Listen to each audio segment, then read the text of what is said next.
Hello friends, welcome back to government job decoder. तो इस video में मैं बात करने वाला हूँ पॉलिटी की, क्योंकि पॉलिटी से बहुत सारे क्वेश्चंस आते हैं, आपको पता होगा। और मैं पूरा टारगेट करूँगा कि जो क्वेश्चंस आपके एग्ज़ाम में फंसते हैं, चाहे वो कोई सा भी वनडे एग्ज़ाम हो, ठीक है, उसको मैं टारगेट करके ये वीडियो बना रहा हूँ। तो इस वीडियो को पूरा देखना। आपके चाहे कोई सा भी एग्ज़ाम दे रहे हो वनडे, ज़रूर जहाँ से मतलब कितना भी कोई पोर्शन आ रहा होगा पॉलिटी का, यहाँ से ज़रूर फंसेगा। तो जल्दी से कवर करेंगे, साथ ही साथ आपका रिवीजन भी हो जाएगा जो बंदे पहले पढ़ चुके हैं। तो स्टार्ट करते हैं। बात करता हूँ मैं ओरिजिनल कॉन्स्टिट्यूशन ऑफ इंडिया की, जो कि हमें पता है अडॉप्ट हुआ था 1950 में, ठीक है। और उसके बाद अगर मैं बात करूँ तो उसमें सबसे पहले जो थे 22 पार्ट्स थे, 22 parts and 395 articles and 8 schedules.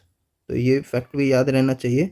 और अगर मैं अभी करेंट सिनारियो की बात करूँ, ठीक है, तो अभी जो हमारा करंट स्ट्रक्चर है उसमें पार्ट्स कितने हैं? 25 हैं, ठीक है। करीबन 448 आर्टिकल्स हैं एंड 12 शेड्यूल है। ये आपको पता रहना चाहिए, ठीक है। अब मैं बात करता हूँ, जैसे कि आपको पता है काफ़ी क्वेश्चंस आते हैं आर्टिकल वगैरह से। तो मैं सबसे पहले बात करता हूँ पार्ट कितने पार्ट में डिवाइड किया है। तो 25 पार्ट हैं, और जो जो इम्पोर्टेंट है मैं उसको यहाँ पे ब्रीफ करूँगा। जैसे कि पार्ट 1 की बात करूँ तो ये किसके लिए होता है? ये होता है यूनियन एंड इट्स टेरिटरी, ठीक है, जो कि आर्टिकल 1 से लेके 4 के बीच में आता है। देन इसी तरीके से मैं पार्ट 2 की बात करूं तो वो मेंशन करता है सिटीजनशिप को, सिटीजनशिप जो कि आर्टिकल 5 से लेके 11 के बीच में आता है। देन पार्ट 3 की बात करूं, ये आप सभी को पता होगा, फंडामेंटल राइट्स। और यहाँ से काफ़ी क्वेश्चंस आते हैं जो कि मैं आगे मेंशन करूँगा कि फंडामेंटल राइट्स में कौन कौन से आर्टिकल इंपॉर्टेंट है। और ये मेंशन करता है 12 से 35 तक को। पार्ट 4 ये भी बहुत इंपॉर्टेंट है, डीपीएसपी, ठीक है। डीपीएसपी क्या है? Directive principles of state policy. और ये पता होगा आपको, आयरलैंड से लिया गया है ये। और ये आर्टिकल आता है 36 से लेके 51 तक। पार्ट 4 ए की बात करूँ तो ये करता है फंडामेंटल ड्यूटीज़ को, फंडामेंटल फंडामेंटल ड्यूटीज़ जो है आपका आर्टिकल 51 का ए। देन मैं इसी तरीके से बात करूँ 5 का, तो 5 है आपके यूनियन के लिए, यूनियन के बारे में मेंशन है उसमें, जो कि आर्टिकल 52 से लेके 151 तक है, 52 से 151 तक। इसी तरह से 6 की मैं बात करूं तो स्टेट के लिए है, ठीक है, 152 से 239। तो ये चीज़ें आपको पता रहनी चाहिए, ओके। पार्ट 7 की बात करूं तो ये आपको पता होगा, जो ये जो स्टेट्स था पार्ट बी का और फर्स्ट शेड्यूल, इसको हटा दिया गया था, रिपील्ड कर दिया गया था, ठीक है। कौन से एक्ट की तरह रिपील्ड किया था? तो 7th अमेंडमेंट एक्ट था, ठीक है। 7th अमेंडमेंट एक्ट था 1956, ये ध्यान रखना।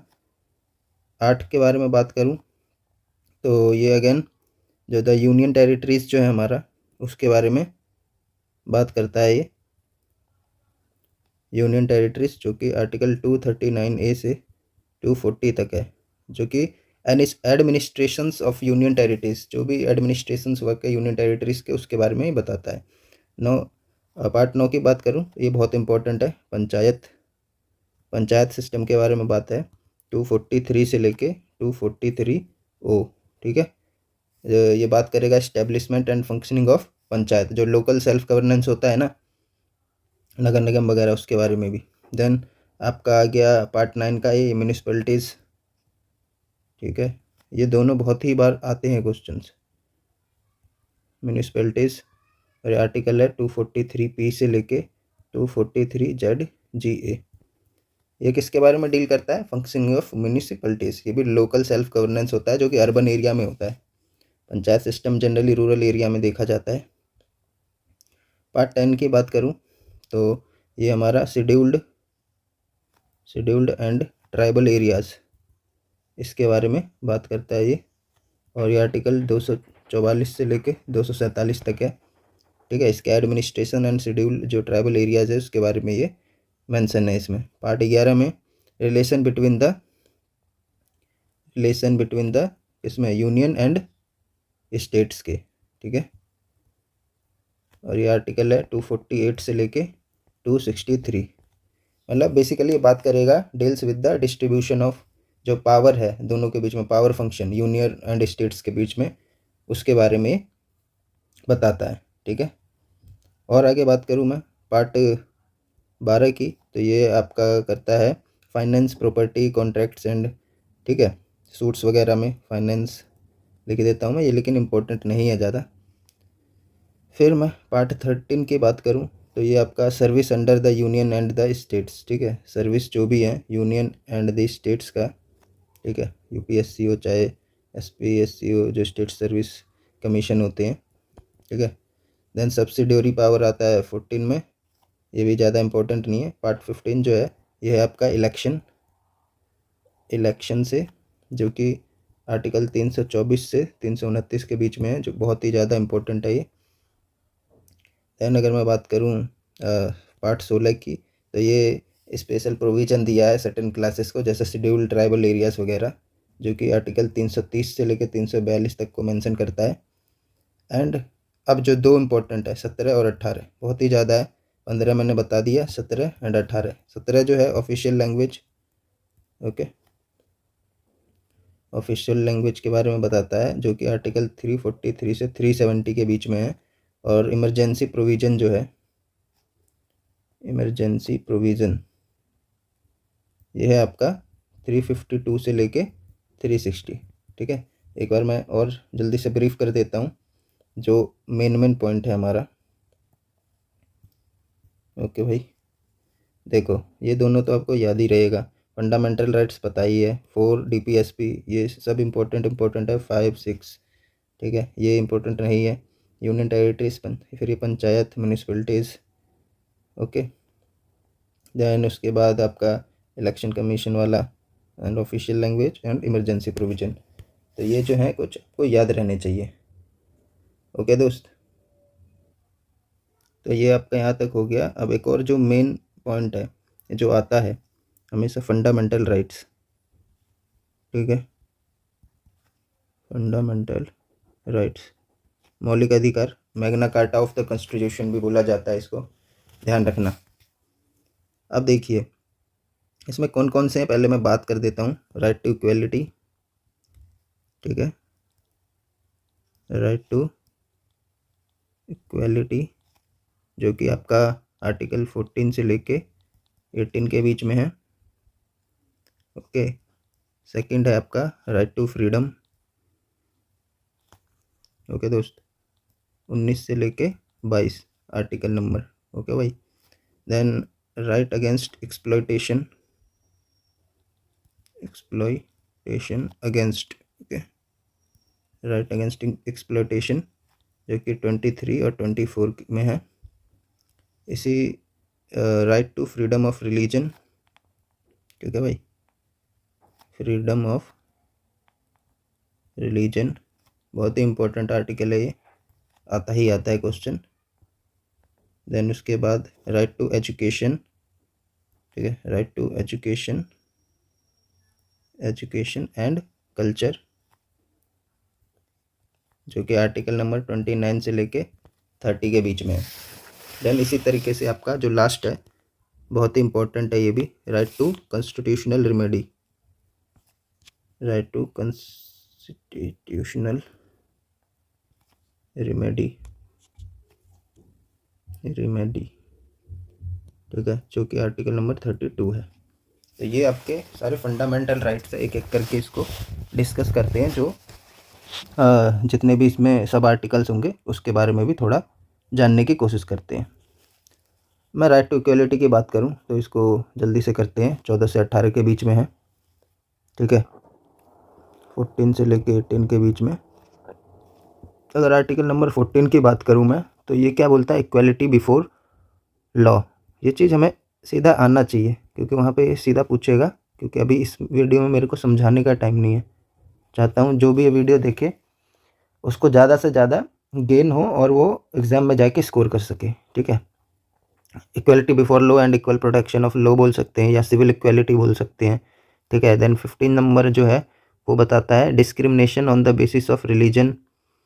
डिस्क्रिमिनेशन जो भेदभाव होता है ना, आपने देखा होगा आर्टिकल 15 एक मूवी भी आई थी, आयुष्मान खुराना की, उसके बारे में बताया था, रिलीजन कास्ट वगैरह के बारे में।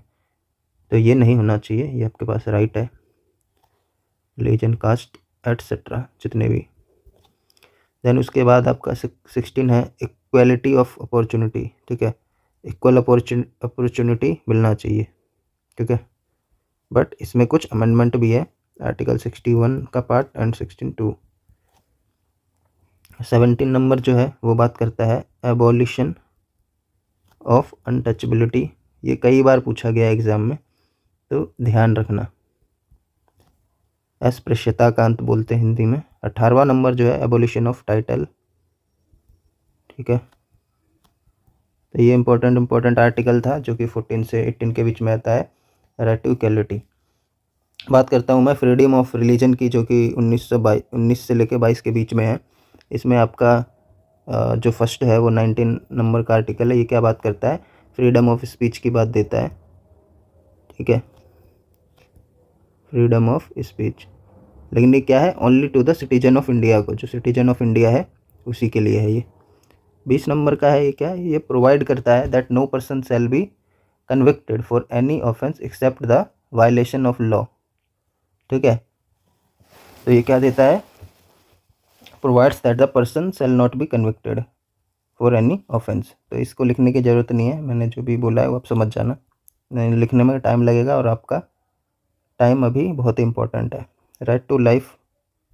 ठीक है, राइट टू लाइफ, और जो ये राइट टू लाइफ है मतलब जीवन का अधिकार, तो ये जो 20 और 21 वाला जो आर्टिकल है ना, इसको हम सस्पेंड नहीं कर सकते हैं during the time of emergency. तो ये भी याद रखना, कौन से आर्टिकल को इमरजेंसी के दौरान हम इसको सस्पेंड नहीं कर सकते हैं। ओके दोस्त, उसके बाद 21 का पार्ट है, बहुत ही इंपॉर्टेंट है ये, एलिमेंट्री एजुकेशन। ठीक है, ये भी इम्पोर्टेंट है, एलिमेंट्री एजुकेशन का अधिकार। ये मतलब पार्ट्स है राइट टू लाइफ का। ठीक है, और ये आया किसके थ्रू था, राइट टू एजुकेशन एक्ट 2002।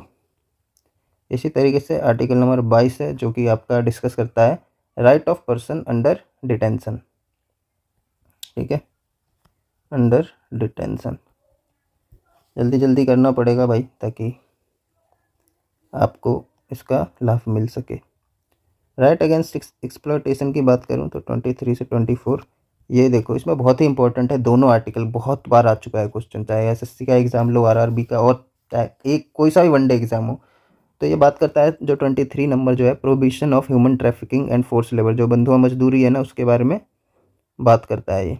और जो 24 नंबर है वो चाइल्ड लेबर को, जो चाइल्ड लेबर है ना उसको प्रोहिबिट करता है, जो मतलब 14 साल से नीचे के बंदे हैं उससे हम बच्चे हैं उससे काम नहीं करवा सकते। ठीक है दोस्त, अब मैं 25 से 28 की बात करूं तो ये आपका आता है right to freedom of religion, और इसमें जो आर्टिकल नंबर 25 है यही सिर्फ इम्पोर्टेंट है।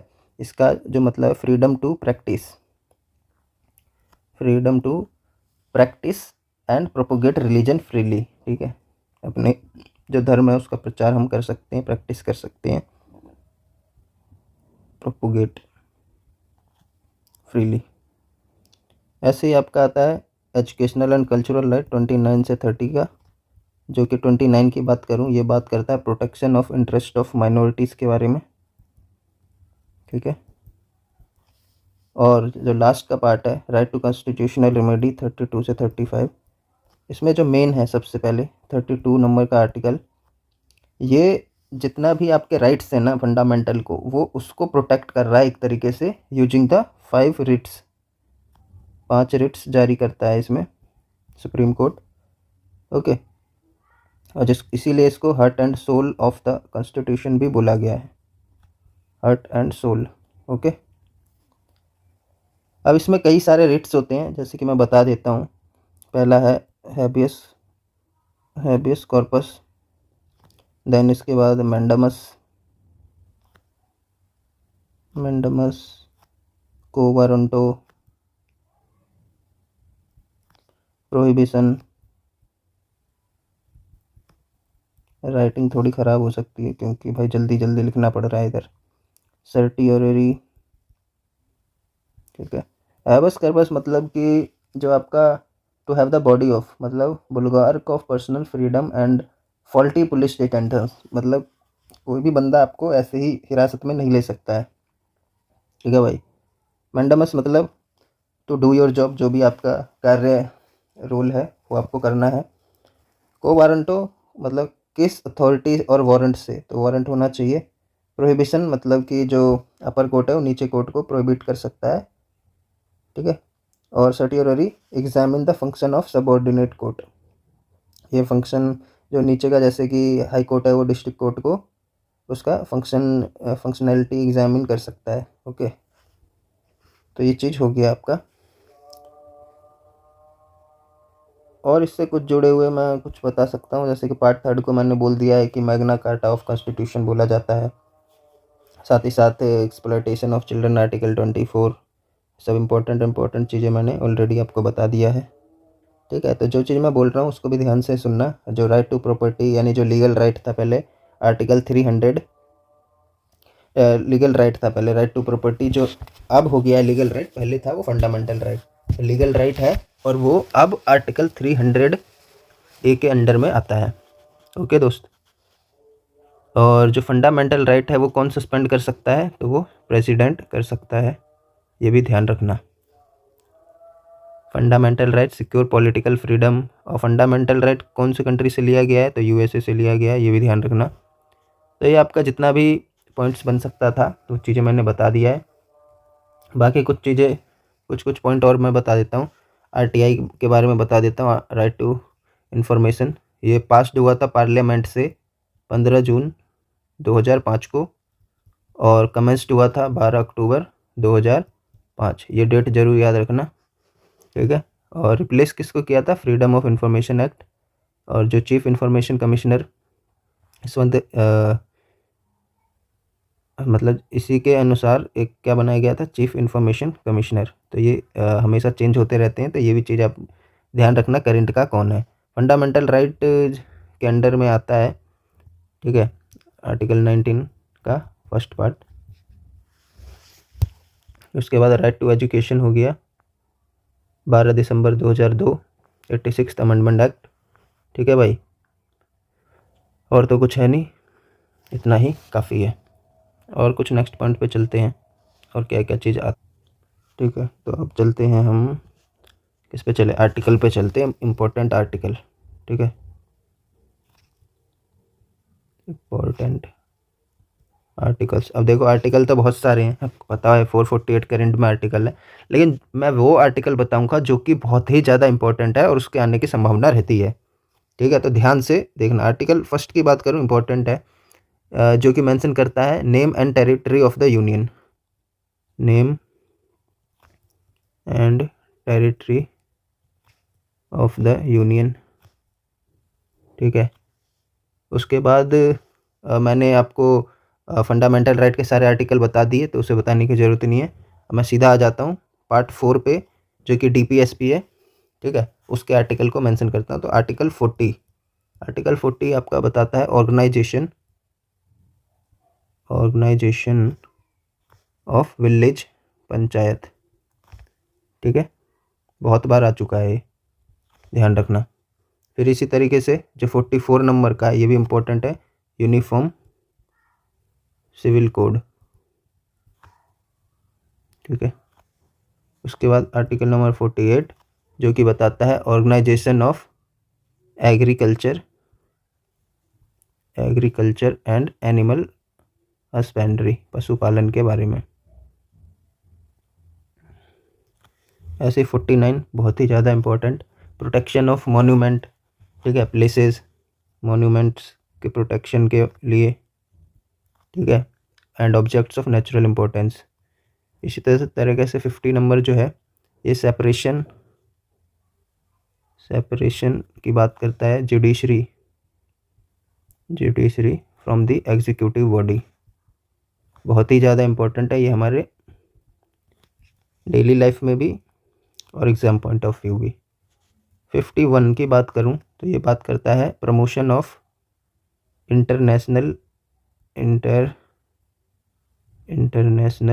Piece peace and security. ये चीज़ें जो मैं बता रहा हूँ ये आपके एकदम ना छपा होना चाहिए, और इतना ही आपको याद रहेगा ना, यही आपको कॉन्फिडेंस देगा एग्ज़ाम में। इससे ज़्यादा करने की ज़रूरत भी नहीं है, और ना ही आपको इतना याद होगा, क्योंकि सिलेबस वाइड रहता है अपना, और भी काफ़ी चीज़ें पढ़नी होती है। पार्ट 4A, ठीक है, जो कि फंडामेंटल ड्यूटीज़ को बताता है। ये आपका लिया गया था किससे, यूएसएसआर से, ये भी ध्यान रखना। ओके, अब मैं यूनियन की बात करूँगा पार्ट 5 की, जो कि काफ़ी सारे इसमें आर्टिकल्स आएंगे और बहुत ही इंपॉर्टेंट रहेगा, ठीक है, 52 से 151 के बीच में। देखो, सबसे पहले तो आर्टिकल 52 के ही बारे में अगर मैं बात करूँ तो ये आपको बताता है president of India, president of India. Then ये 53 है, ये executive power of the union. Okay, executive power. Then 54 जो है वो इलेक्शन ऑफ प्रेसिडेंट के बारे में बता रहा है। ये सब चीज़ें याद रहनी चाहिए भाई, इतना तो आपको करना के जाना ही पड़ेगा, क्योंकि कहीं से भी क्वेश्चन फंस सकता है। देन 55 प्रोसीजर क्या है प्रेसिडेंट के इलेक्शन का, ठीक है। और उसके बाद 60 जो है उसके शपथ सेरेमनी के बारे में बात करता है, ओथ ऑफ प्रेसिडेंट। 61 बहुत ही ज़्यादा इम्पोर्टेंट, इम्पीचमेंट, कैसे प्रेसिडेंट को हटाया जा सकता है, ठीक है। देन अगेन एक और इम्पोर्टेंट है 63 जो है वाइस प्रेसिडेंट, वाइस प्रेसिडेंट। और उसके बाद 64 जो है, 64 जो है वो बताता है कि जो वाइस प्रेसिडेंट है वो official chairman of council of the states है, ठीक है। इसी तरीके से 66 है वो इलेक्शन है वाइस प्रेसिडेंट के बारे में। ओके भाई, एंड 72 अगेन ये भी बहुत ही ज़्यादा इंपॉर्टेंट रहेगा, आर्टिकल 72, ये जो है आपका पार्डनिंग पावर ऑफ प्रेसिडेंट, कई बार आ चुका है, पार्डनिंग पावर ऑफ प्रेसिडेंट, ठीक है दोस्त। उसके बाद 76 का याद रखना आप, attorney general of India. Okay भाई, अटॉर्नी जनरल ऑफ इंडिया। और करंट के कौन है अटॉर्नी जनरल, वो कमेंट सेक्शन में ज़रूर लिखें। अब 3 आर्टिकल और हैं, 79, 80 और 81, बहुत ही तीनों ही इम्पोर्टेंट है, जिसमें आपका ऐसे याद कर सकते हो सरला करके, ठीक है। संसद, राज्यसभा, लोकसभा, इसमें संसद मतलब यानी parliament, parliament, Rajya Sabha, Lok Sabha. Okay, then उसके बाद एक और आर्टिकल है आपका जो कि जॉइंट सिटिंग के बारे में मेंशन कर रखा है, जॉइंट सिटिंग। देन 109 और 110 मनी बिल, जितने भी है ना ये याद रहने चाहिए भाई। 112 जो है annual finance, annual financial budget. Okay दोस्त, 124 establishment of supreme court. Then 125 की बात करूं तो सैलरीज ऑफ जजेस, जजेस की होती है सैलरी, उसके बारे में। एंड देन आर्टिकल 129 की बात करूं मैं तो ये बात करता है आपका supreme court to be court of record, ये याद रहना चाहिए, court of record. Then again 141 जो है decision of the supreme court of India binding on all the courts, ठीक है। और उसके बाद 143 प्रेसिडेंट जो है वो सीख कर सकता है सुप्रीम कोर्ट का एडवाइस, ये याद रखना। और अगेन जो है 148 ये कैग के बारे में मेंशन करता है, ठीक है दोस्त। अब स्टेट में कुछ है उसकी भी बात कर लेते हैं। आर्टिकल 153 जो कि आपका बात करता है गवर्नर ऑफ द स्टेट, जैसे आपका प्रेसिडेंट होता है ना यूनियन का, वैसे गवर्नर होता है स्टेट के लिए, ठीक है। 154 एग्जीक्यूटिव पावर है इसके पास, उसके बारे में बताया गया है कौन कौन सी एग्जीक्यूटिव पावर है। फिर इसका अपॉइंटमेंट 155, ठीक है दोस्त। और 161 जो है वो pardoning power of, pardoning power of, pardoning power इसका गवर्नर का। उसके बाद 165 जो है advocate general of the state, जैसे अटॉर्नी जनरल था ना, वैसे advocate general of the state. उसके बाद duties of chief minister 167, duties of chief minister article 214 बहुत ही ज़्यादा इम्पोर्टेंट। क्या है? High court for the state. Article 215 high court to be a court of record. उसके बाद जो 226 है वो बात करता है power of high courts to issue writs. ठीक है, और जो हाई कोर्ट है वो 6 रिट्स इश्यू कर सकता है, सुप्रीम कोर्ट जो है ओनली 5 रिट्स इश्यू करता है। उसके बाद मैं बात करूँ पंचायत, ये मैंने जब पार्ट्स पढ़ा रहा था उस टाइम पे भी पार्ट 9 के अंडर में आता है ये। आर्टिकल 243 से 243 ओ ऐसी म्यूनिसिपैलिटी पार्ट 9 के अंडर ए के अंडर में आता है। और ये जो आर्टिकल नंबर है 243 पी से लेके 243 जेड जी। फाइनेंस कमीशन बहुत ही इम्पोर्टेंट, आर्टिकल 280 फाइनेंस कमीशन। उसके बाद आर्टिकल 300 राइट टू प्रॉपर्टी जो कि लीगल राइट है। Article 312 all India services. 315 जो है public service commission, PSC of the union हो चाहे स्टेट हो। ठीक है, उसके बाद आपका जो 324 है इलेक्शन कमीशन, उसी टाइम बताया था, बहुत ही इम्पोर्टेंट है। 338 जो है national commission for the SC ST and OBC। 343 official language of the union. Article 352 356 and 360 ये तीनों याद रहने चाहिए, पिन पॉइंटेड। 352 जो है वो नेशनल इमरजेंसी को के बारे में बताता है। ये है आपका स्टेट इमरजेंसी जो कि प्रेसिडेंट रूल भी बोलते हैं। ठीक है दोस्त, प्रेसिडेंट रूल।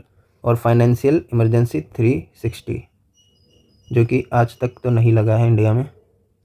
और 368 जो है ये बात करता है powers of parliament to amend, मतलब अमेंडमेंट की बात कर रहा है एक तरीके से।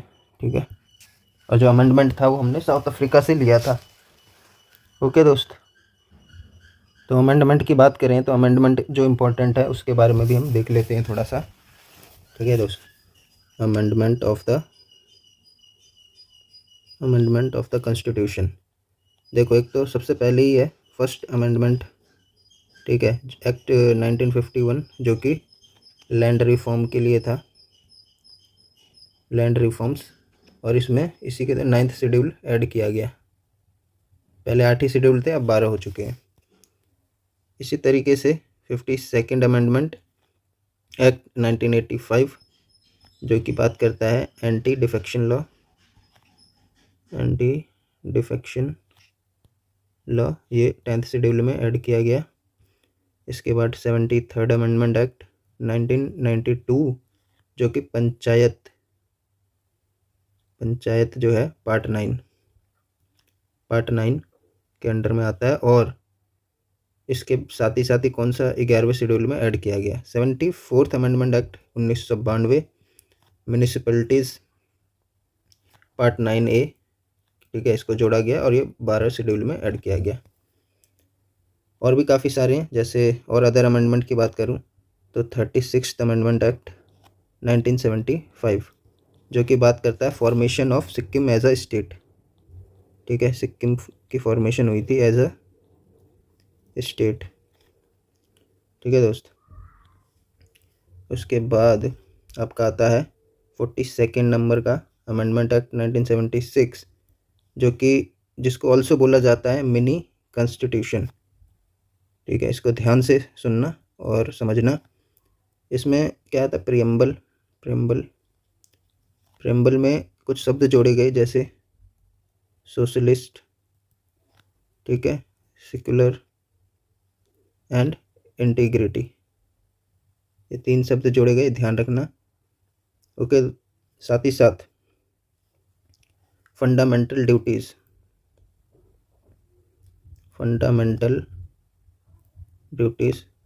पार्ट 4A ध्यान रखना, बहुत ही ज़्यादा इंपॉर्टेंट है भाई। आ रखे हैं इससे क्वेश्चन, वही करवा रहा हूँ जो आ रखे हैं। उसके बाद एक और आपका आता है 44th अमेंडमेंट एक्ट 1978 जो कि राइट टू प्रॉपर्टी बताया था ना। राइट टू प्रॉपर्टी पहले जो था मौलिक अधिकार था, बाद में उसको लीगल राइट के थ्रू आर्टिकल 300A में डाल दिया गया। ठीक है भाई। और उसके बाद जो है आपका 61st अमेंडमेंट एक्ट 1989। ठीक है, जो वोटिंग एज था ना उसको रिड्यूस किया गया 21 ईयर्स से लेकर अब 18 ईयर्स वाले भी वोट दे सकते हैं for the Lok Sabha and state legislative assembly election जो भी होते हैं हमारे। 69th अमेंडमेंट एक्ट 1991 में दिल्ली को डेजिग्नेट किया गया as a national capital territory. ठीक है, NCT, नेशनल कैपिटल टेरिटरी। ये सबसे ज़्यादा इम्पोर्टेंट होगा। 86th amendment act 2002, right to education. ठीक है, राइट टू एजुकेशन जो कि 16 से 14 ईयर्स के बच्चों के लिए कंपलसरी किया गया और ये फंडामेंटल राइट 21A के अंडर में आता है। उसके बाद 101st अमेंडमेंट एक्ट की बात करूं तो ये आपका 2017 में GST इम्पोज किया गया। ये सबको पता ही होगा, 1 जुलाई 2017 से। 102वां अगर मैं बात करूं, ये आपका बात करता है national commission for backward classes. ठीक है, and then 103rd amendment act जो कि EWS के लिए 10% रिजर्वेशन दिया गया।